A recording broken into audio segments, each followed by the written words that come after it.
Yo, what's up? It's your boy Andrew RFC, and welcome back to another video. Yes, I know it's another video without any face cam. Unfortunately, I'm working on getting that done. But right now, just going to be a bit of audio and talking some real-life footy regarding the best men's player nominees, as well as the men's coaches. We're going to be getting to all that right now, and of course, if you are new here, let's go through the whole spiel. Make sure you do subscribe so you miss nothing going on this channel. We are going to be covering a lot of footy, a lot of football, FIFA, everything else that you could imagine.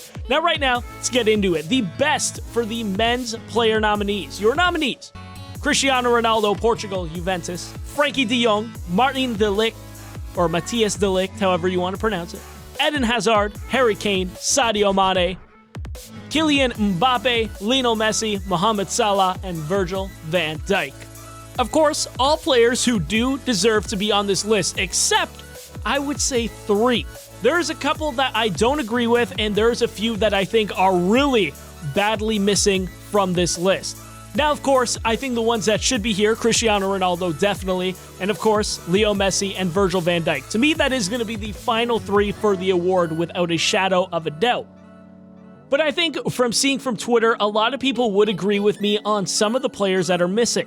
One of the ones that I would say should definitely be here is none other than Alisson Becker, the Brazil goalie who just won the Copa America, as well as the Champions League. How is this guy not here? I understand it's very hard to put goalkeepers on the list, but I would definitely have him here instead of Frankie de Jong. Now, this isn't any disrespect to Frankie de Jong. He had a phenomenal season for Ajax in the Champions League, and of course going to the final of the UEFA League of Nations with Holland as well. But to me, he didn't do quite enough individually or as a teammate to be on this list. Again, this is my personal opinion. I don't feel like Frankie should really be here. But I think, other than Alisson, the biggest travesty of not being on this list is Bernardo Silva. Now, I know that can be a little bit biased sounding because I am Portuguese, but you cannot deny the facts of how good Bernardo Silva was this past year. For instance, Bernardo Silva in about 55 games played, 13 goals and 17 assists as a midfielder. In this past season, he won the Premier League, the FA Cup, the English League Cup, the English Super Cup, and the UEFA League of Nations Cup. 5 championships for Bernardo Silva. One of the most decorated players this year in terms of silverware, and also a stellar season for Manchester City in Portugal. And he is left off this list. Again, I'm sorry, I don't understand how Frankie de Jong is on this list ahead of the likes of Bernardo Silva and also Alisson. The other player I would be taking out and probably be replacing with one of the two would be Harry Kane. Now, Harry Kane, of course, is a prolific goal scorer as well, but I still don't even know how he's on this list, even ahead of the likes of Sergio Aguero. Now, I am coming in as a very big Harry Kane fan. I love him. I think he is probably one of the best strikers in the world. But this past year, he had a lot of injuries to deal with, and I feel like he shouldn't be on this list ahead of any of those two that I did mention. Even I would still put Aguero ahead of Harry Kane, probably.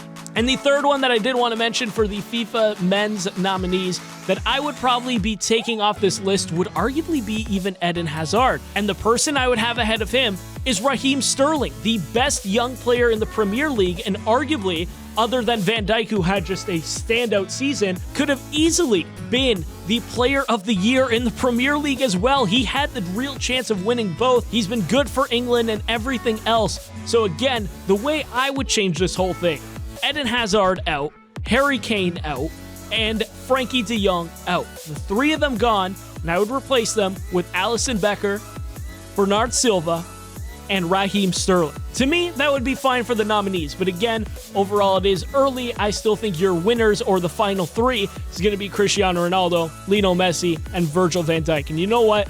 We saw Luka Modric win it last year. I honestly won't be surprised if we see Virgil van Dijk win it this year.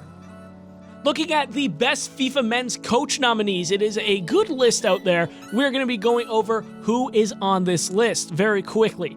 We have Djamel Belmadi. If I did butcher that name, I'm sorry. That is the Algeria national team coach. Didier Deschamps, the France national coach. Marcelo Gallardo, coach from River Plate. Ricardo Garcia, the coach of Peru. Pep Guardiola, Manchester City. Jurgen Klopp of Liverpool. Marciano Pochettino of Tottenham, Fernando Santos of Portugal, Erik ten Hag of Ajax, and Tite from Brazil. Now, who do I have to win this one? It's going to be very tough.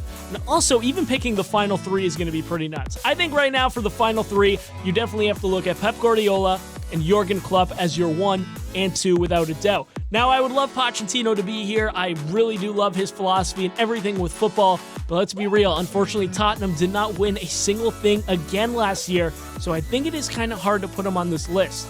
It's also very hard to put national team coaches on the list as well because they are in a shorter competition. As much as even though Fernand Sanch and Tete and also Belmadi did win, I don't know if they're going to be making the cut, especially Didier Deschamps, because France, well, they won last year.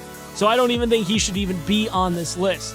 But for me, I'm going to go with Pep Guardiola, Jurgen Klopp, and also Erik ten Hag of Ajax after the run they had in the Champions League. And my winner overall, it's a really tough call to make between Guardiola and Klopp because, well, the two of them had great years. Obviously, Guardiola winning 5 trophies, but Klopp getting the Champions League with Liverpool. So it's very hard to deny him, really, from winning anything. So I'm curious to know, who do you think should be the best coach of the year? Let me know in the comment section down below.